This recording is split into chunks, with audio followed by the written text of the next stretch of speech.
In New Zealand, at least 5 people have been killed in a volcanic eruption on White Island, a popular tourist destination. Around 50 people are believed to have been on the island at the time of the eruption. Emergency services say the number of people missing is in double digits. Most of the survivors who have been taken off the island are injured, and some have suffered serious burns. Now, hours after the eruption, police say they fear there will be more casualties. Difficult conditions are complicating search and rescue efforts. Due to the current risk, emergency services are unable to access the island. And what I mean by that, we have taken advice from GeoNet, and they have assisted us with making a risk assessment that the island is unstable. There's possibilities of further eruptions, but actually the physical environment is unsafe for us to return to the island.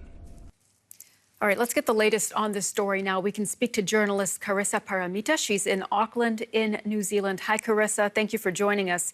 We heard authorities now saying that 5 people are confirmed dead in this eruption. Is everyone now accounted for?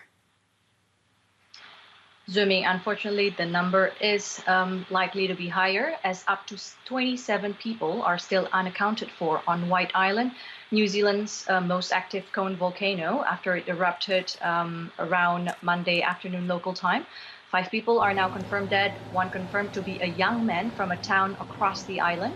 23 have been rescued, including the 5 people killed. A local news outlet reported people covered in ash could be seen arriving for treatment after being transported from rescue helicopters.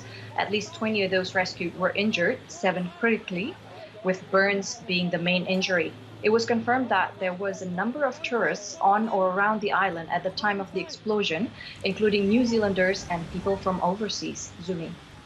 Carissa, we heard police are talking about difficult conditions hampering their efforts. What more can you tell us about rescue efforts at this point? Well, the island itself is currently covered in ash and volcanic material, and the authorities are taking cues from experts to determine when the search and rescue team can safely access the island. Currently, they cannot access the island as it is too dangerous to do so. New Zealand police confirmed that currently there is no communication with anyone still on the island. And even though a no-fly zone has been established, activity appears to have diminished since the short-lived eruption, although people living near the area have been warned to close all windows and doors and wear a dust mask or handkerchief when they go out and about.